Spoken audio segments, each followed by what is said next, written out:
안녕하세요. 성공예감 이대호입니다.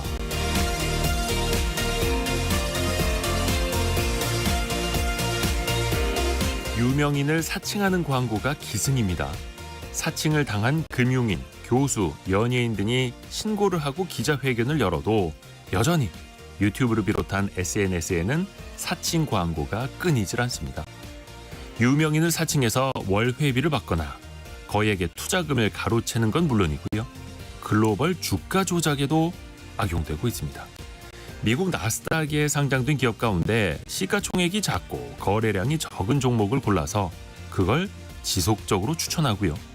리딩방에 모여든 사람들을 이용해 미국 주식까지 주가 조작에 나서고 있습니다. 때로는 유명인뿐만 아니라 외국인 석학으로 위장하기도 하는데요. 그리고 때가 되면 자신들이 미리 사둔 물량을 매도하고 거액을 챙겨서 떠납니다.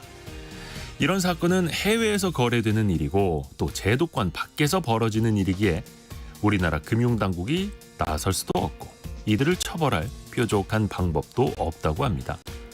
이 범죄 행위라는 공급을 차단하지 못한다면 이들을 따르려는 수요를 없애면 되는데 한편에서는 그저 유명세 혹은 빠르게 큰 돈을 벌게 해주겠다는 말을 믿고 무작정 뛰어드는 사람이 끊이질 않습니다.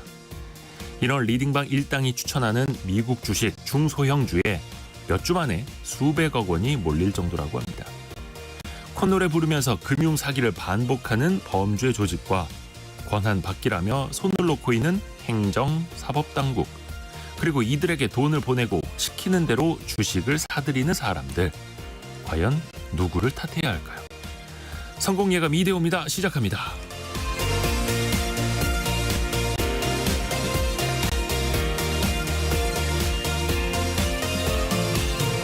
안녕하세요. 이대호입니다. 짧은 연휴가 끝났습니다. 다시 일상으로 돌아가서 또 열심히 또 일을 해야 할 때입니다. 자, 오늘은 화요일입니다. 5월 7일 화요일 오전 9시 7분 함께하고 계시고요. 원탁의 기자들 K 함께하는 화요일입니다.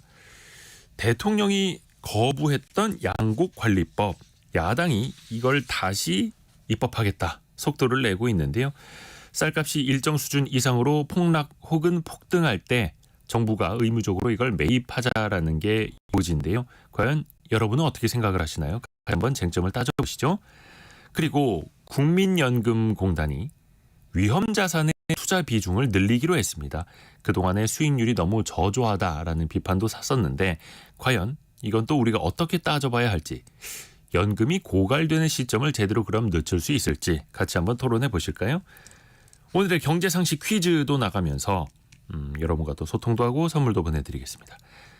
이맘때 떠오르는 꽃인데요. 한국농수산물유통공사에 따르면요. 국산 이 꽃의 거래가 1년 전보다 35% 넘게 줄었다고 합니다. 경기가 많이 안 좋으면서 금방 시드는 꽃보다는 차라리 실질적인 선물이나 현금을 드리자 이런 수요가 더 높아졌다고 하는데요. 내일이 어버이날입니다. 부모님께 드리는 이 상징적인 꽃은 무엇일까요? 네 글자죠. 그리고 또 평소에 잘 하지 못했던 부모님께 전하고 싶은 이야기도 같이 보내주시면 좋을 것 같습니다. 짧은 문자 50원, 긴 문자 100원이 드는 샵 9730, 문자 메시지 샵 9730 열려 있고요. KBS 콩은 비용이 들지 않습니다. 저희가 추첨을 통해서 다양한 선물도 보내드리죠. 유튜브를 통해서도 언제든지 함께 하실 수 있습니다. 성공예감 이대호입니다. 자주 검색하시면 성공이 가까워집니다.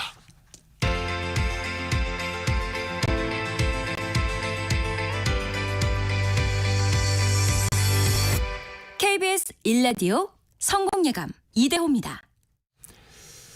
자, 오늘의 경제 뉴스 들어보실까요? 참 좋은 경제연구소 이인철 소장과 함께합니다. 안녕하세요. 네, 안녕하세요. 지난주 후반에 미국장도 좋았고요. 어저께 미국장도 또 상승세를 이어갔고 그렇습니다. 우리 시장도 크게 반등하고 있네요. 뉴욕 증시가 금리 인하 기대감이 되살아나면서 사흘째 동반 상승했습니다. 다우지수가 0.46%, 나스닥은 더 많이 올랐습니다. 1.19%. 대형주 의제 S&P 500 지수도 1.03% 올랐는데 제롬 파월 연준 의장이 이제 기자 간담회에서 다음 카드가 금리 인상은 아닐 것이다라는 발언으로 일부에서 제기됐던 금리 인상론을 차단했는데 이번에는 이제 연준의 3인자라고 하는 존 윌리엄스 뉴욕 연방은행 총재, 또 토마스 바켄 리치몬드 연방은행 총재 이구동성으로 어느 시점에 금리 인하에 나설 것임을 시사하고 있습니다. 여기다 지난 주말에 발표됐던 4월 고용지표가 예상치를 밑돌았거든요. 오히려 고용시장 뜨거운 게 악재였기 때문에 이게 오히려 호재로 작용을 하면서 미국의 국채금리 달러화가 약세로 돌아섰습니다. 개별 종목 가운데는 마이크론이 거의 5% 가까이 올랐는데요. 한 투자은행이 메모리 시장이 향후 12개월에서 18개월간 전례 없는 호황을 볼 것이다 라면서 마이크론의 투자 의견과 목표 주가를 대폭 상향 조정한 덕분이었습니다. 필라델피아 반도체 업종 지수가 2% 넘게 올랐고요. 국제 유가가 1% 가까이 반등했는데 가자지구 휴전 협상이 결렬 조짐을 보이자 서부텍사스산 중진료는 배럴당 78달러 선, 북해산 브렌트유는 배럴당 83달러를 기록하고 있습니다. 아마 이제 이번 주는 뉴욕 증시도 경제 지표가 다소 이제 없는 가운데, 발표 예정이 없는 가운데 10일에 뭐 미시간대 소비자 심리 지수 발표 이외에는 이렇다 할 만한 재료 부저 속에 아마 개별 종목군들 1분기 막바지 실적 발표, 그리고 연준의 통화정책 방향에 대한 전망에 따라 움직일 것으로 보이는데, 일단 조금 전 출발한 코스피가 너무 좋습니다. 지금 뭐 40포인트 넘게 오름세를 보이고 있는데 거의 50% 가까이 오르고 있는데요. 2726선, 단숨에 2700선을 회복을 하고 있고 코스닥도 10포인트 넘게 올랐습니다. 875. 수급별로는 개인만 매도하고 있을 뿐 외국인, 기관 모두 매수하고 있고요. 역시 반도체가 많이 오른 덕분으로 삼성전자가 8만전자를 회복한 상황입니다. 그러네요. 삼성전자가 8만 100원으로 3% 이상 오르고 있고 하이닉스도 4.2%, LG 에너지 솔루션은 한 1.3% 정도 반등을 하고 있습니다. 증시 상황 좀 나아져야 될 텐데 항상 이 불법 공매도가 끊이질 않습니다. 이번에도 크게 적발이 됐네요. 맞습니다. 아마 지난해 10월 기억하실 거예요. 금융당국이 글로벌 투자은행 가운데 두 곳, 당시에 이제 BNP 파리바와 HSBC 은행이 560억 원대 불법 공매도를 적발했거든요. 공매도가 이제 주식이 하락이 예상될 때 해당 주식을 보유하지 않아서 빌려와서 먼저 팔고 나중에 주가가 떨어지면 싼 값에 사서 되갚는, 그래서 이득을 보는 투자 기법인데, 공매도는 차입 공매도, 정말 빌려와서 주식을 파느냐, 무차입 공매도, 빌려오지 않은 상황에서 먼저 주식을 파느냐, 후자는 국내에선 불법입니다. 근데 당시 이제 이 글로벌 투자은행 두 곳에서 불법 무차입 공매도를 적발한 이후에 금융감독원이 자체적으로 공매도 특별 조사단을 꾸렸습니다. 그래서 지난 2021년 5월부터 지난해 말까지 공매도를 많이 한, 거래를 많이 한 글로벌 투자은행 14곳을 상대로 해서 정말 조사를 벌여왔는데요. 중간 조사 결과였습니다. 총 9개 글로벌 투자은행에서 164개 종목, 총 2,112억 원 규모의 불법 공매도를 한 혐의를 적발한 겁니다. 그러니까 앞서 2개 조사 회사에서 556억이었는데 이번에 9개니까 7개 회사가 1,500억 원대 추가로 이제 적발이 된 건데요. 뭐 이전보다도 이제 한 3배 정도 더 많이 적발이 됐는데, 추가로 적발된 7개 회사에서는 뭐 주식을 대여한다든가 담보 제공한 주식의 반환 절차를 좀 미흡했다거나 또 차입 확정 이전에 공매도를 제출하는 등 이 무차입 공매도가 발생한 것으로 보고 있습니다. 그리고 한시적으로 공매도 금지 기간이기도 하잖아요. 정부가 어떤 제도를 개선할 때까지 공매도를 금지하겠다 했었는데 과연 재개 시점은 어떻게 될까요? 맞습니다. 금융당국이 지난해 이제 11월 달 이제 국내 증시 변동성이 확대된 상황에서 글로벌 투자은행들 대규모 불법 무차입 공매도 사례가 이제 적발이 되니까 뭐 개인 투자자들의 불만이 폭주했죠. 그래서 이제 공매도를 오는 6월까지 한시적으로 중단했는데, 그래서 아마 이 하반기 재개 여부를 지금 판단해야 되는 시점이 다가오고 있거든요. 금융당국이 가장 공들이고 있는 건 뭐냐? 바로 불법 공매도 방지 전산 시스템 구축입니다. 근데 아직은 이게 준비 중이에요. 그래서 6월 말로 예정된 공매도 중단 조치는 이제 자연스럽게 연장될 가능성이 높아 보이는데 이게 좀 어려운 게 기관 투자자가 스스로 공매도 처리 과정을 전산화하도록 유도하는 것이 정부 방침이거든요. 그러다 보니 전산 시스템 구축에도 상당한 시일 비용이 들을 것으로 보이고 근데 이 관련 시스템 구축은 가능한가에 대한 의구심도 나오고 있거든요. 실시간으로 거래가 이루어지는 상황에서 무차입 공매도를 파악하는 게 어떤 기술적 한계가 있다라는 지적도 있기 때문에 이게 이 구축이 쉽지 않을 것이다라는 반응도 있는데요. 어쨌든 이 불법 공매도를 이제 개인 투자자들의 경우에는 이제 아예 없애달라라고 하는 건 아마 이런 이제 공매도를 해서 적발한다 하더라도 굉장히 이제 이 지금 징계가 솜방망이 처벌에 그친다라는 거거든요. 미국의 경우에는 이런 중대 자본시장 범죄의 경우에는 뭐 징역형 100년형, 200년형도 이제 구형을 하거든요. 근데 우리나라의 경우에는 뭐 벌금, 사고 금액의 한 절반 이하의 과징금 부과에 그치고 있어서 아마 이제 외국처럼 대폭 처벌을 좀 강화해야 한다라는 이제 목소리도 높아지고 있습니다. 이 공매도, 불법 공매도를 근절할 수 있는 전산 시스템 그걸 개발하는데 돈도 많이 들고 시간도 많이 걸린다. 그래서 지금 못하고 있는데 그러면 안 해도 좋다. 근데 한 번 잘못해서 걸리면 회사가 망할 정도의 과징금 그리고 징역형이 의무적으로 갈 수 있을 정도의 엄청난 처벌. 그러면 그 회사들이 과연 투자를 해서 전산화를 안 할까요? 이런 식으로 또 좀 유도를 했으면 좋겠습니다. 자, 그리고 미국을 포함해서 지금 세계 각국이 엄청난 보조금 쏟아부으면서 막 반도체 기업들 자기네 땅으로 유치하려고 하잖아요. 맞습니다. 우리 정부도 관련된 좀 코멘트를 했네요. 맞습니다. 미국과 일본은 지금 막대한 보조금을 앞세워서 글로벌 반도체 기업 유치에 거의 사활을 걸고 있습니다. 이게 보이지 않는 전쟁이다라는 얘기가 나오고 있는데 자, 이런 상황에서 우리나라는 반도체 보조금은 고사하고 세제 혜택도 일몰이 종료가 예정돼 있는 상황입니다. 자, 이런 상황에서 최상목 경제부총리가 반도체 제조 부분에는 보조금보다 세제나 금융 지원이 적절하다라는 입장을 밝힌 겁니다. 이게 최 부총리가 이제 지난 4일 조지아에 있었던 이제 이 기자 간담회에서 한 얘기였는데요. 민간이 못하는 부분은 정부가 재정 지출을 하고 또 기업이 잘하는 부분은 세제와 금융 지원을 하는 게 맞지 않겠느냐라고 이제 답변을 했다고 하는데 사실은 지금 뭐 이 당초 이제 선거 과정에서는 총선 과정에서는 정부와 여당은 반도체 기업에 대한 설비 투자를 확대할 경우에는 보조금 지급을 하겠다라는 공약을 했었고요. 네. 오히려 야당이 부자 감세를 하면서 보조금 지급에 반대해 왔는데 기획재정부가 오히려 보조금 지급에 다소 이제 난색을 표한 것으로 보고 있거든요. 자, 그러다 보니 이게 좀 맞느냐? 이게 좀 이 세수를 감안한 조치인지 아니면 실제 이제 이런 의사를 갖고 있는지 여부는 좀 더 확인을 해봐야겠습니다. 그 최태원 대한상의 회장이 그런 이야기를 했더라고요. 그 막대한 보조금을 준다라는 건 그 나라에 아직 기반이 없기 때문에 그런 거고 우리나라 같은 경우에는 반도체를 할 수 있는 기반이 잘 되어 있다. 이런 근데 얘기죠. 잘 되어 있는데 속 얘기는 안 하는 것 같아요. 우리는요 공업용수 못 끌어들여서 지자체 반대로 5년 동안 반도체 공장 못 세우고 있고요. 이 얘기는 빠진 거예요. 그 지역에서는 또 갈등이 또 벌어지고 갈등이 더 심하고 있더라고요. 있고요. 네. 아이고 참 복잡한 문제입니다.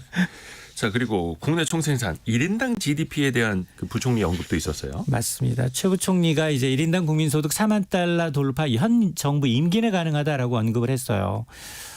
우리나라 국민소득 3만 달러 돌파한 게 2017년이에요.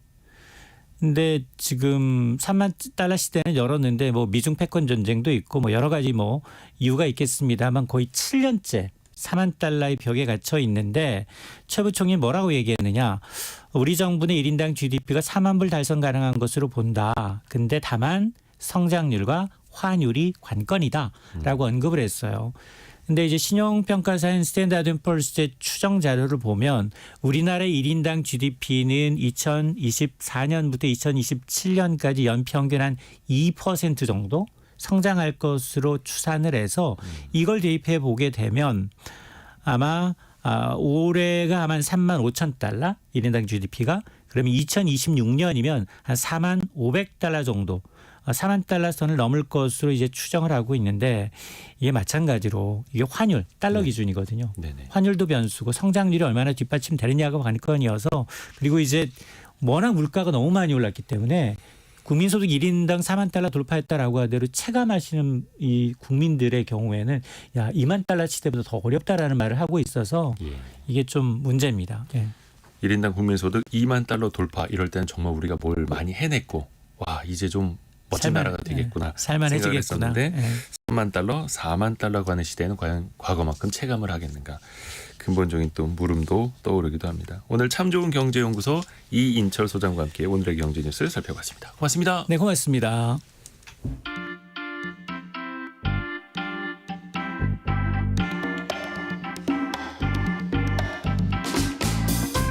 지금 여러분께서는 KBS 일라디오 성공예감 이대호입니다를 듣고 계십니다. 참여해주신 여러분께는 추첨을 통해 아름다운 식탁 창조 주비푸드에서 자연에서 갈아 만든 생와사비를, 쉽고 빠른 판촉물 제작 시너지 기프트에서 진동 클렌저 마사지기를, 그리고 성공예감에서 준비한 커피 쿠폰을 보내드립니다. 당첨자는 성공예감 이대호입니다 홈페이지에서 확인하세요.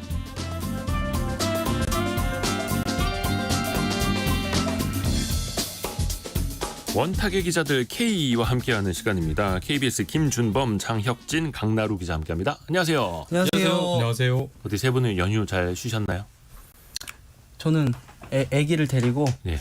포천에 놀러 갔다 왔는데 저희 집에서 그래도 1시간 정도 거리인데 확실히 연휴 첫날이라 그런지 한 2시간 차가 정말 많이 막히더라고요. 연휴 첫날에 특히 차가 많이 막혔었죠. 네. 그거 아세요? 작년 그 어린이날에도 비가 많이 왔어요. 아 그랬나요? 올해도 올해는 더 많이 왔고요. 네네. 2년 연속.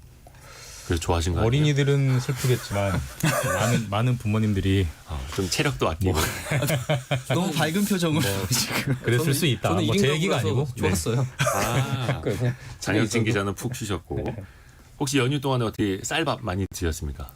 쌀밥을 많이 먹어야 되는데 오늘 주제가 네. 양곡관리법입니다. 양곡관리법. 사실 이게 작년에 많이 화제가 됐었어요. 네. 야당이 어떠한 법안을 통과를 시켰었는데 대통령이 거부권을 행사했던 대표적인 법안 중에 하나였죠.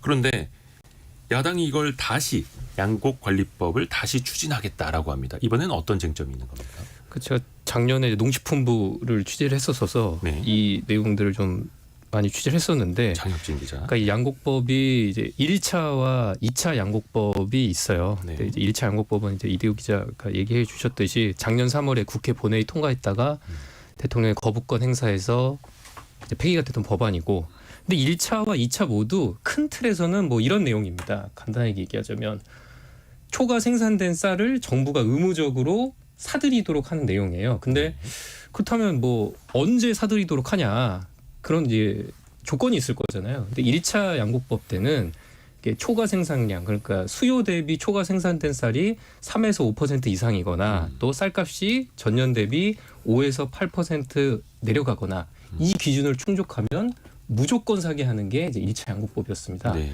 근데 이제 2차 양곡법은 좀 매입 기준을 좀 추상적으로 바꿨어요. 그러니까 폭락하는 경우. 근데 그렇다면 폭락이라는 걸 어떻게 정하냐? 네. 그러면 양곡 수급 관리위에서 논의해서 정한다.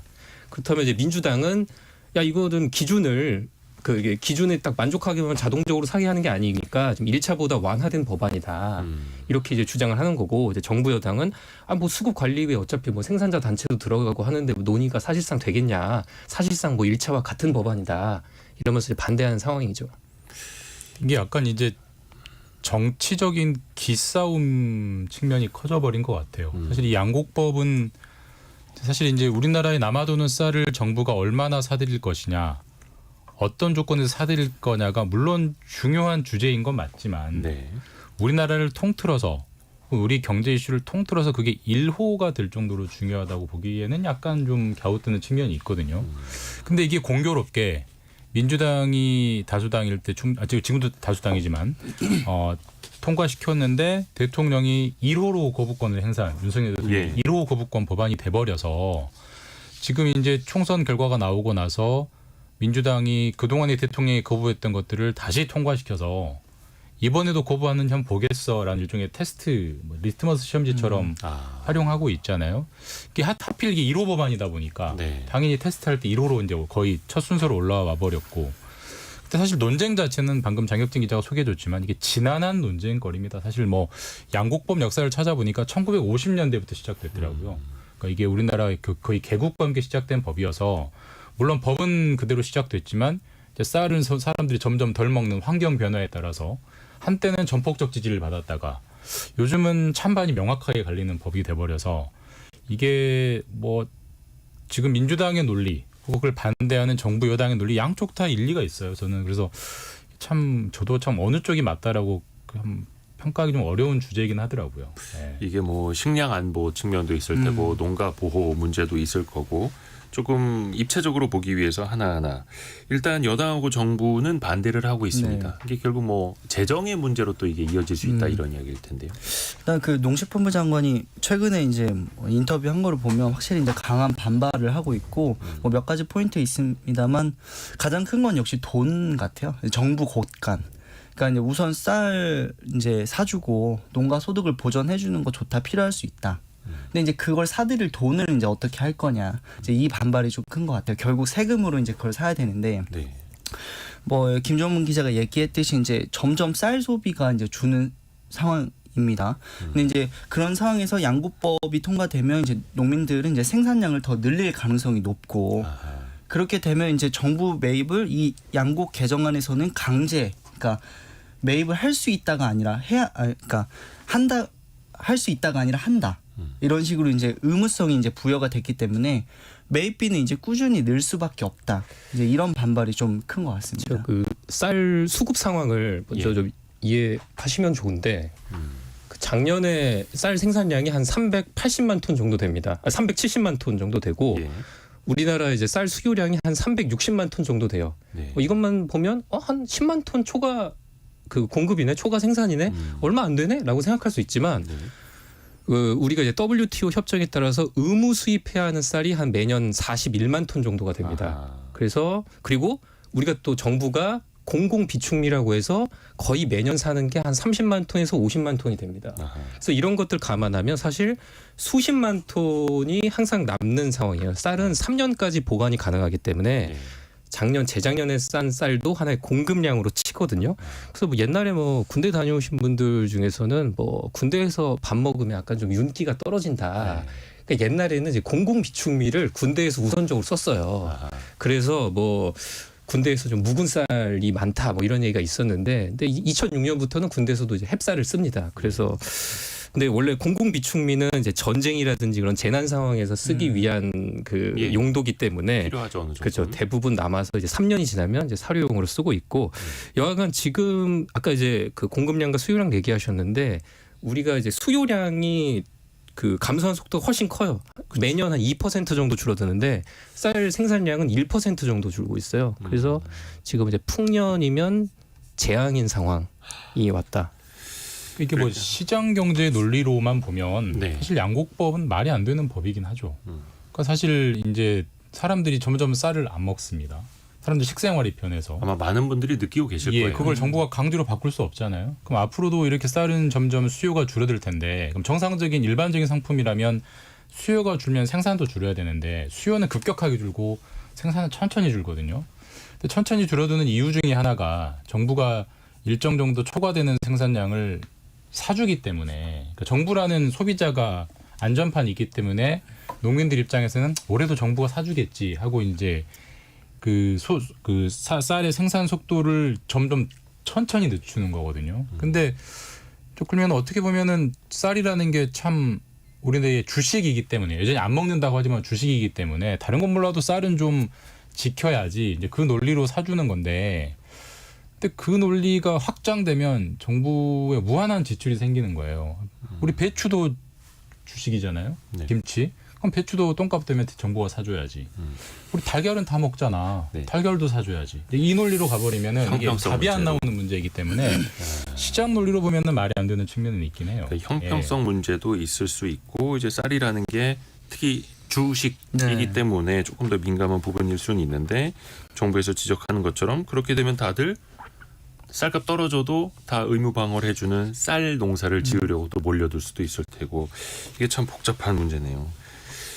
이거를 뭐 한쪽으로 뭐 여러분의 의견을 뭐 밝혀달라고 하지는 않겠습니다. 이게 원체 또 민감한 문제여서. 그 양곡법에서 이제 저는 그런 측면을 말씀드리고 싶긴 해요. 그러면 이게 계속 이렇게 사줄 수 없는 건데 세금도 많이 들어가고 이걸 언제까지 할 거냐 해서 이제 왜 양곡법을 굳이 개정할 필요가 있느냐라고 생각하실 수 있을 것 같은데 다만 이제 식량 안보 측면에서도 저희가 생각할 필요가 있을 것 같아요. 아까 이제 앵커님께서도 얘기하셨지만 사실은 이제 이렇게 굳이 쌀을 비축해서 돈을 들여가지고 생산량을 일정하게 유지하는 이유가 어떤 위기 상황에 대처하기 위함인 측면이 있거든요. 네. 그러니까 기후 위기, 뭐 전쟁, 이제 이런 외부 요인이 있을 때 말씀하신 것처럼 쌀은 주식이기 때문에 이 주식인 쌀의 생산량이 정말 급감하거나 이런 경우를 대비하는 측면이 있습니다. 네.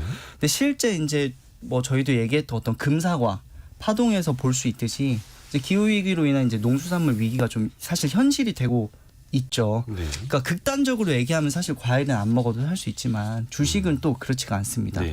실제로 이제 이 양곡법이 지금 야당에서 드라이브를 걸게 된 계기가 2년 전, 그러니까 2022년에 그때 쌀값이 뭐 20% 넘게 폭락했다고 해요. 이제 아까 장혁진 기자가 얘기한 이제 풍년 측면도 있지만 그때가 이제 45년 만에 최대 낙폭이라고 기사들이 엄청 나왔거든요. 이제 이게 기폭제가 된 건데.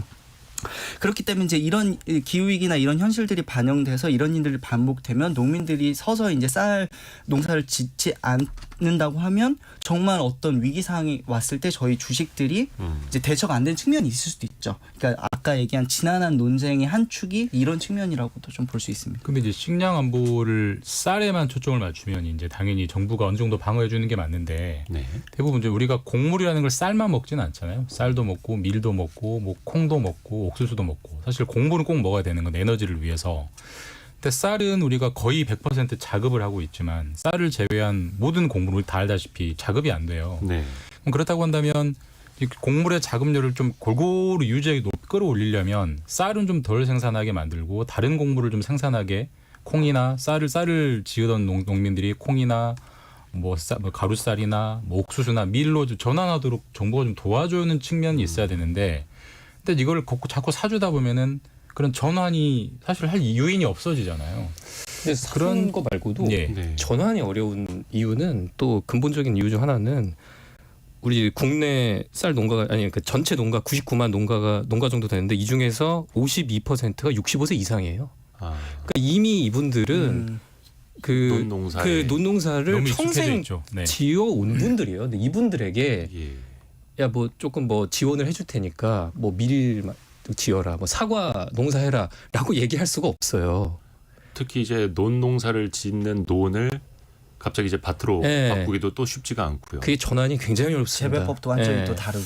야, 이게 참 복잡한 문제네요. 또 이제 정부 차원에서도 그렇고 국민 차원에서 보면 이제 균형적인 비축도 좀 필요해 보이는데 그게 또 당장 이루어지기는 또 쉽지가 않고 우리 청취자 여러분들의 의견도 많이 좀 엇갈립니다. 1315님이 어떤 멘트 할 때 보내주셨는지는 모르겠습니다만 그건 아니죠. 쌀이 의미하는 건 다릅니다라고 보내주셨고 7925님은 농사가 쌀 농사만 있는 건 아닌데요 라고 보내주셨고요. 4770님은 식량 안보 차원에서 봐야죠. 그리고 황두환님은 쌀을 좀 가공해서 다양하게 활용하고 수출도 하고 공여도 하고 이러면 안 될런지 이렇게 보내주셨는데요. 그러니까 쌀을 좀 다양하게 활용하자. 뭐 쌀 국수도 그렇고 여러 가지 방안들은 나오기는 있습니다만 좀 부족하긴 하죠. 일단 너무 비쌉니다. 가격이. 현실적으로 우리가 이제 쌀이 여러 가지 종류가 있다는 건 다 아시잖아요. 끈적끈적한 쌀, 덜 끈적끈적한 쌀이 있지만 이제 우리나라처럼 끈적끈적한 쌀을 만드는 가장 유사한 곳이 중국 동북 삼성 지역인데 쉽게 말해서 우리나라 쌀 20kg가 3만 원 할 때 거기 10,000원이에요. 그럼 이게 해외에 수출해서는 상품 경쟁력이 도저히 안 나오는 거기 때문에 이 고민이 생기는 거죠. 만약에 가격 경쟁력이 있다면 이런 고민을 할 필요조차 없는 건데 뭐 왜 비싼 거에 대한 뭐 이유를 따지고 들면 뭐 한도 끝도 없지만 어쨌든 이게 비싸서 해외엔 팔 수 없고 어떻게든 국내에 소비는 해야 되는데 사람들은 쌀을 안 먹고 그러면은 뭐 어떻게 할 거냐에 대한 이제 해법론이 다 다른 거죠. 그래서 이게 저도 뭐 누구 한쪽 편을 들기가 굉장히 애매한 어려운 문제인 것 같아요. 이게 그래서 뭐 정부에서는 이제 가루쌀이라고 해서 네. 이제 빵으로 만들 수 있는 쌀을 밀가루처럼. 이제 많이 이제 보급하고 이제 개발하고 하고 있는데 솔직히 이게 그 식감이 안 나온대요. 그 밀 같은 밀빵처럼. 예, 밀빵처럼. 근데 우리가 또 우리가 굉장히 지금 고물가 시대에 살고 있잖아요. 네. 근데 이거 비싸다, 저거 비싸다, 사과 비싸다, 뭐 비싸다 다 얘기하는데 쌀 비싸다는 얘기는 별로 없죠. 없었단 예, 말이에요. 예. 근데 그만큼 또 어쨌든 쌀 가격은 좀 안정된 그 물가가 그 쌀 값은 되게 싼 상황이 좀 계속 이어져 오는 건데 실제로 이제 러시아랑 우크라이나 이제 전쟁이 있고 난 다음에 이 두 나라가 전 세계 밀 공급량의 3분의 1을 차지하거든요. 그렇죠. 그 유럽에서는 거의 그 식료품 물가가 뭐 엄청나죠. 우리나라도 뭐 식료품 물가 많이 올랐다고 하지만 거기에 비해서는 굉장히 양호한 편입니다. 거기는 거의 살인적인 물가 수준이에요. 영국 같은 데는 우리는 그래도 막 사서 마트에서 사서 먹는 게 그렇게 막 엄청나게 부담까지는 아니죠. 물론 거기서도 부담을 느끼는 분들이 있습니다만 근데 거기서는 사서 자기가 해먹는 것도 굉장히 어렵단 말이에요.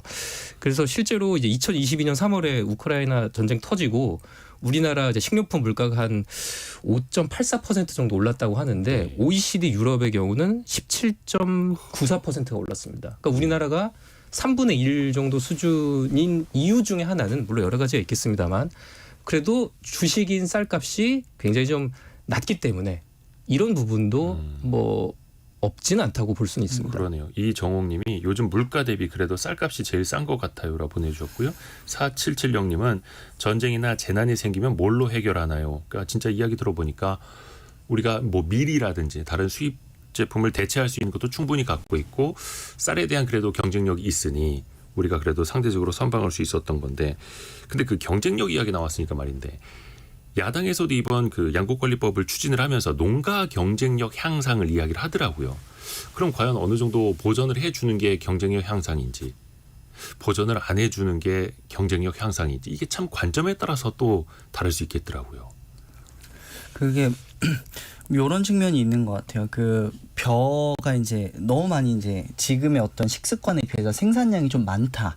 이거는 여야가 모두 공감하는 게 확실히 있는 것 같고 네. 그래서 법안을 구체적으로 들여다보면 이제 여당 같은 경우에서도 대통령이 이제 거부권 행사하면서 뭐 일부 비판이 있으니까 야당이나 네. 그럼 정부에서 이제 전략작물 직물제 라고 이제 이걸 도입하겠다 이렇게 얘기를 했습니다. 이제 그게 뭐냐면 이제 벼 말고 다른 이제 자급률이 떨어지는 밀이나 콩 같은 타작물을 재배하면 네. 농가에 인센티브를 주겠다고 이제 지금 정부 여당도 얘기를 한단 말이에요. 근데 사실 민주당에서 이제 발의한 그 양곡법 개정안도 사실은 보면 지금 쌀을 의무적으로 사들인다만 많이 이제 얘기가 되고 있는데 네. 그 중에 신설된 안이 하나 있습니다.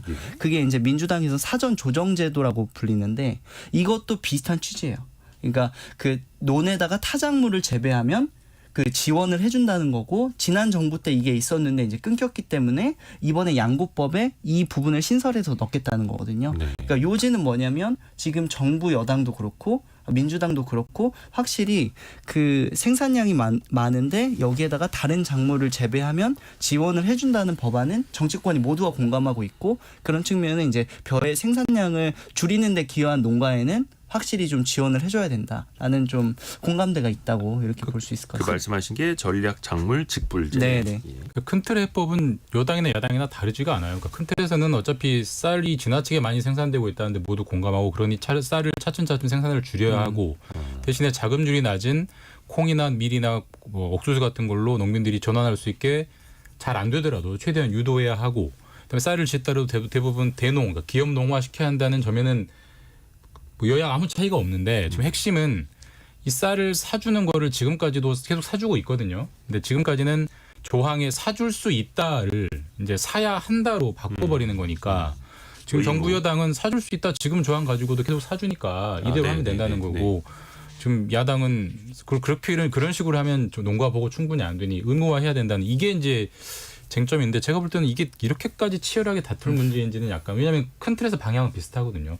야당도 전략 작물 직불제 하자고 해요. 그러니까 그것도 필요하다고 하고 여당도 이런 그 공공 비축이나 시장 격리가 필요 없다고 안 하거든요. 그러니까 결국은 충분히 접점이 나올 수 있는 부분 같은데 어떻게 보면 좀 정도의 차이일 수 있겠네요. 정도의 문제인 건데 의무화라는 그 조항 단어에 이제 굉장히 양쪽이 꽂혀 있어서 지나치게 쟁점화되고 있는 거 아닌가? 이게 거부권 이유가 될 법이 아닌 것 같은데. 예. 지난번에 취재했을 때 느꼈던 게 뭐냐면 농식품부가 원죄가 있어서 그래요. 예전에 이제 살 수 있다라는 이제 법안이 있었을 때 그 21년 초인가 그때 쌀값이 엄청 올랐었어요. 네. 그래서 그 농민들이 쌀 재배 면적 엄청 늘린 거예요. 아, 그래서 그 다음에 폭락이 된 거예요. 그래서 22년, 그 45년 만에 폭락이 나온 이유는 뭐냐면 그 이유 때문이에요.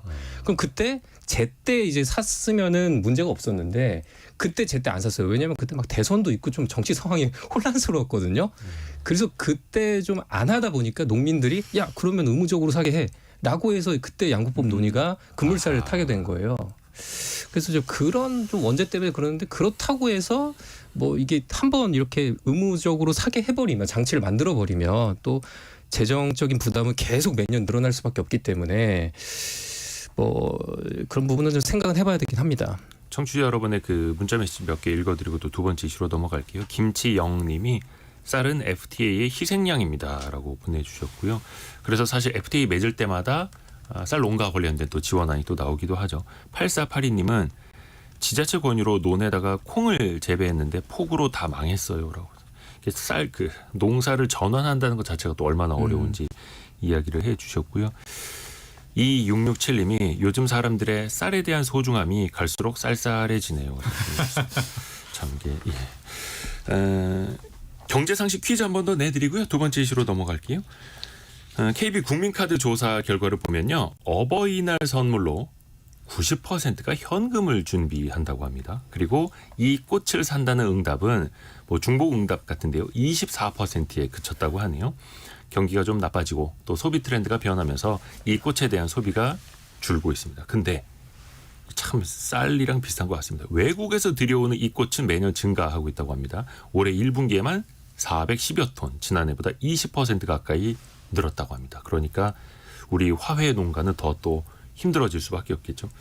어버이날을 상징하는 대표적인 꽃은 무엇일까요? 네 글자로 보내주시면 됩니다. 9513님이 매년 혼나면서도 이 꽃을 꼭 준비합니다. 내년에도 내후년에도 부모님께서 건강한 모습으로 이 꽃을 받아주시면 좋겠어요 라고 보내주셨는데 왜 자꾸 이런 거 돈 주고 사오냐고 그러면서도 이제 가슴에 꼭 달고 다니시고요. 자, 여러분이 생각하시는 정답 짧은 문자 50원 긴 문자 100원이 드는 샵 9730이나 KBS 콩으로 보내주시면 됩니다.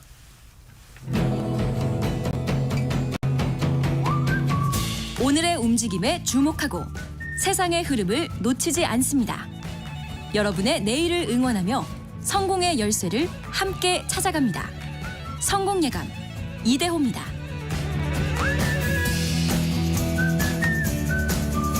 저희가 얼마 전에도 국민연금 개편안 얼마나 더 내고 혹은 더 받거나 그대로 받거나 이 안을 저희가 토론을 같이 했었는데 이번에는 국민연금 기금 그 투자와 운용에 대해서 이야기를 좀 해보려고 합니다.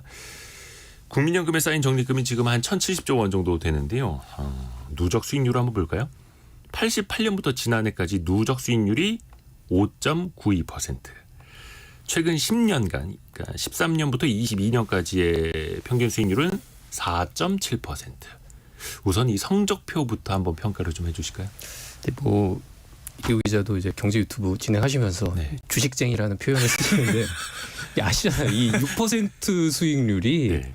무시할 게 아닙니다. 어려운 거예요, 사실. 그래도 엄청 매년 6%. 매년 6%를 유지. 장기간 평균이니까. 이게 그 복리로 그렇게 매년 6% 수익률로 투자하면 네. 20년 뒤에는 원금의 2.3배가 됩니다. 네. 그러니까 뭐 이제 7위의 법칙이라고 그렇죠. 들어보셨잖아요. 이제 매년 이제 7.2% 수익률로 복리로 투자하게 되면 2배가 되는데 10년 그렇죠. 걸린다라는 건데, 근데 문제는 이제 5.92%가 뭐 나쁘지는 않은 이제 전 수익률로 전 개인적으로 생각하는데 네. 문제는 이제 최근 10년간 이제 국민연금의 수익률이 이제 4.7%로 좀 다른 나라 연기금에 비해서는 좀 낮은 편이라는 거.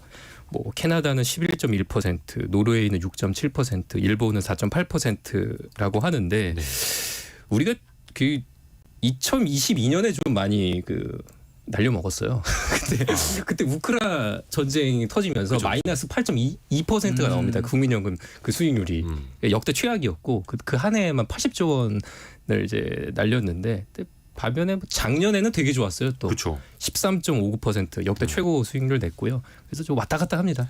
그래서 이제 단기간 매년 연간 수익률보다 긴 장기간 수익률을 봐야 하는데 근데 장기간 수익률을 봐도 다른 나라에 비해서 높은 편은 아니에요. 낮죠.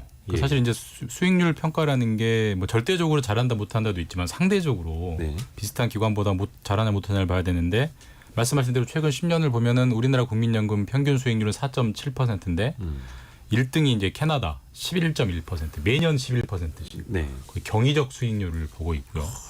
노르웨이도 6%대, 일본이 가장 비슷한데 4.8% 정도거든요. 근데 이제 이거는 약간 그런 것 같아요. 이게 축구화 신고 축구하는 선수랑 네. 슬리퍼 신고 축구하는 선수랑은 똑같은 성적이 나올 수가 없잖아요. 그러니까 이게 결국 이게 기본적으로 수익이 나려면 결국 고수익, 고위험, 저위험, 저수익이기 때문에 결국 고위험 자산에 투자를 해야 이렇게 잘 풀릴 때 돈을 버는 거고 그게 이제 10년, 20년 평균을 내면 수익률을 끌어올리는 건데 우리나라 같은 경우는 이제 위험 자산, 대표적으로 이제 주식이나 뭐 부동산, 대체 투자 같은데 대략 한 50% 정도만 우리 국민연금 자산을 굴리는데 반해서 아까 1등 했던 캐나다는 그 자산의 85%를 위험 자산에 집어넣거든요. 그러니까 고위험을 감수하기 때문에 고수익이 나오는 거예요. 물론 우리가 뭐 주식 투자해서 해봐서 알겠지만 고위험 감수한다고 다 돈 버는 건 아닙니다. 그 한계는 있지만 어쨌든 기본적으로 고위험이 감수할 수 있게 좀 풀어줘야 소위 말해서 전문가들 선수들이 들어가서 수익을 낼 수 있는 건데 우리는 굉장히 좀 야박하게 제한해놨기 때문에 국민연금이 다른 해외의 연기금보다 수익률이 낮다라고 좀 옹호해 줄 수 있는 측면이 있고요. 그 연장선에서 최근에 국민연금공단, 그러니까 정부가 이제 앞으로 우리도 좀 위험자산 수익률, 위험자산 투자 비중을 늘리겠다.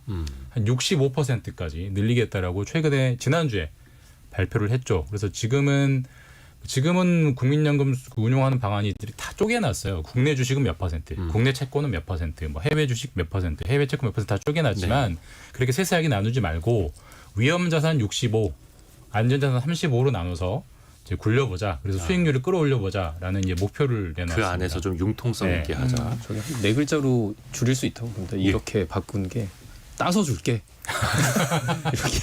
벌어서 줄게. 어디- 그러니까 위험자산 비중을 기존에는 56%에서 앞으로는 65%까지 더 늘리자라는 건데 우리 청취자분들한테는 이렇게 좀 생소하게 들릴 수도 있을 것 같아요. 좀 첨언을 해드리면 좋을 것 같아요.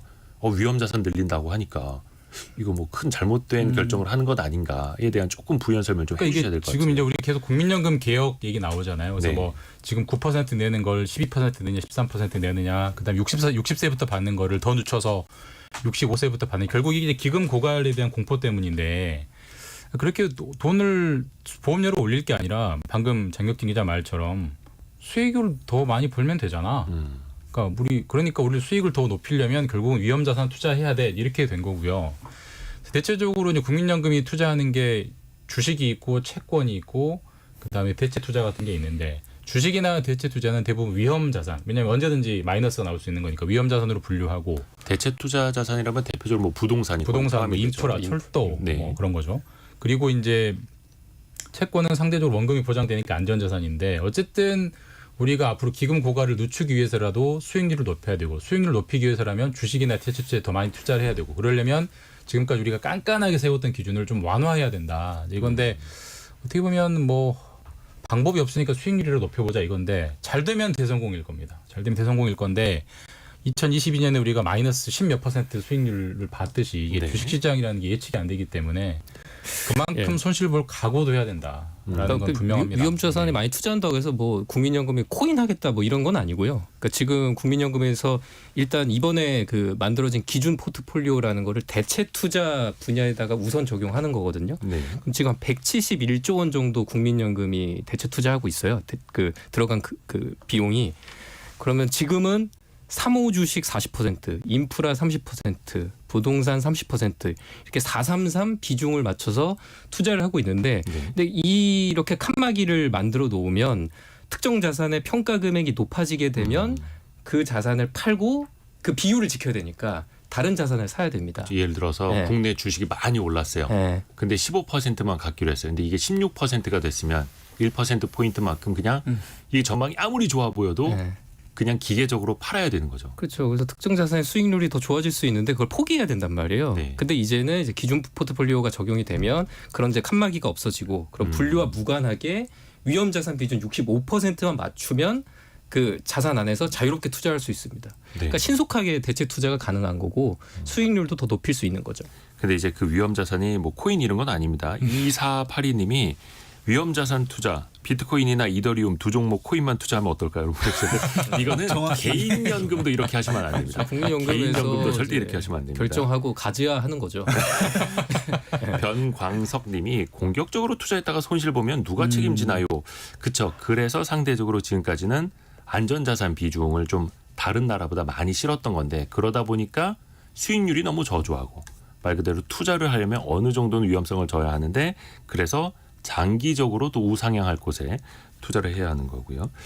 저는 그 이야기도 좀 했으면 좋겠어요. 그 국민연금 기금운용본부 있지 않습니까? 그리고 네. 기금운용위원회가 있는데 사실 이쪽에서 자산 배분이라든지 큰 전략을 판단하는 곳인데 기금운용의 그 위원회 면면을 보면은 당연직으로 물론 이제 국민연금공단 이사장 들어가고 기획재정부 차관, 뭐 고용노동부 차관 이렇게 들어가기는 하는데 위촉 위원들을 보면은 사실 운용 전문가, 금융 전문가, 투자 전문가는 거의 없어요. 사용자 측, 근로자 측, 지역 가입자 대표 이런 식으로 이제 들어가 있거든요. 그러니까 사실 운용 전문가, 투자 전문가가 기금운용위원회에 들어가야 하는데 사실 그보다는 이해관계자 그룹으로 들어가서 자산 배분을 결정을 하다 보니까 그래서 더더욱이 전문성 떨어지는 것 아니냐 이런 비판들이 좀 있거든요. 그러니까 이제 민주적 대표성을 확보한다는 차원인데 뭐 민주적 대표성을 확보할 필요가 있긴 하죠. 왜냐하면 모든 국민이 내는 모두의 돈이니까 네. 뭐 당연히 여러 목소리가 반영이 돼야 되는데 근데 수익률이라는 측면에서 보면 시험하기가 너무 많습니다. 대표적으로 그런 거죠. 우리가 사실 국민연금이 국내 주식 비중을 조금이라도 줄이려고 치면은 왜 도대체 국민연금이 우리나라 주식을 방어해야지 왜 해외 주식을 사고 난리냐 이런 그 비판들이 들어오잖아요. 약간 뭔가 그게, 정무적인 판단을 해야 그게 하는 뭐 것처럼. 일견 새겨들을 부분도 있지만 그게 자산운용의 유연성을 굉장히 제한하는 거거든요. 또 그런 것도 있었습니다. 2022년 대선에 국민연금의 그 기금으로 막대한 기금으로 네. 신혼부부나 1인 가구들 위한 집을 많이 지어서 그걸로 좀 주자. 그런 식들의 그러니까 집 없는 국민들의 서름을 국민연금이라는 공적 재원이 투자하자는 그 논지 자체는 맞지만 그런 식으로 국민연금을 자꾸 그러니까 자꾸 자산운용 수익에서 원칙에서 벗어나는데 자꾸 끌어쓰려는 목소리들이 많기 때문에 사실 시험하기가 너무 많죠. 그런 측면에서 보면 이번에 기준 포트폴리오라는 거 도입을 해서 어쨌든 위험자산 65, 안전자산 35로 가기로 해서 그 자산을 운용하는 전문가들이 상당히 유연성을 지금보다 더 주는 거거든요. 그런 측면에서는 훨씬 더 진일보하고 나름 도전을 하는 거죠. 국민연금이. 물론 그랬지만 아까 청취자님 문자처럼 안 되면 누가 책임질 거냐라고 사실 이제 공격이 돌아오면 국민연금도 위축될 수밖에 없죠. 사실 아무도 알 수 없는 미래에 대한 책임을 지라고 하는 거니까. 요즘 또 정부에서 또 밸류업 프로그램 네. 진행하다 보니까 조금 그런 좀 시각도 더 커진 것 같아요. 정부의 입김이 좀 많이 더 들어가는. 왜냐하면 정부 입장에서는 지금 밸류업을 해야 되는데 그래도 누군가 초반에 안정적인 제도 안착을 위해서 사줄 사람이 필요하잖아요. 수급을 좀 담당해 줄 사람이 필요하잖아요. 그러다 보니까 지금 최근에 국민연금이 주식시장에서 그 순매수를 엄청 많이 하고 있거든요. 최근 들어서. 최근 한 달 동안. 총선 끝나고 나서 많이 한다는 얘기도 있어요. 그 뭐 기사인데.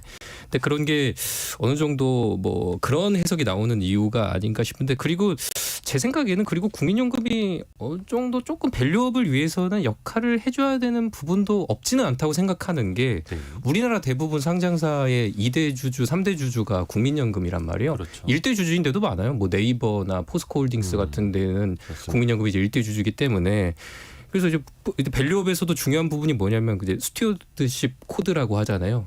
국민연금이 어떤 그 이사회에서 야 좀 배당 좀 늘려라, 뭐 주주 환원율을 좀 늘려라 이런 어느 정도의 역할을 해주는 것도 좀 밸류업에서 하나의 역할이기 때문에 물론 여기에 대해서는 반론이 있을 수 있습니다. 뭐 정부가 기업의 의사결정에 너무 관여한다 이런 뭐 반론이 있을 수 있지만 어쨌거나 이제 밸류업 계획 중 하나니까 그런 부분은 있을 수 있다.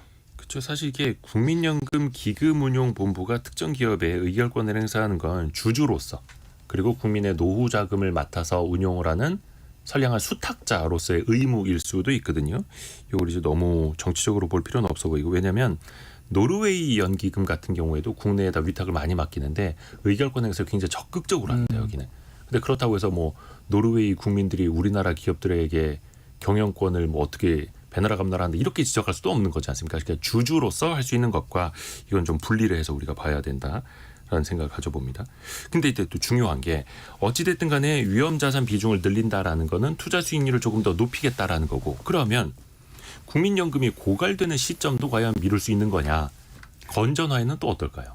그게 이제 그 지금 국민연금 시민대표단이 이제 국민연금을 개혁하기 위해서 의견을 냈는데 네. 그러니까 현재 그 요율이 이제 9%를 내고 40%를 소득 대체 받는다는 게 이제 현재 이제 현재 이제 상황인데 그거를 토대로 한 고갈 시나리오가 이제 2055년에 이제 고갈된다는 이제 가정에 의해서지만 근데 이제 국민연금 심의대표단이 선택한 13%를 내고 더 내고 더 받는 안 그러니까 소득 대체율이 50%인 시나리오를 하면 2061년이라고 해요. 그러니까 지금의 시나리오는 55년.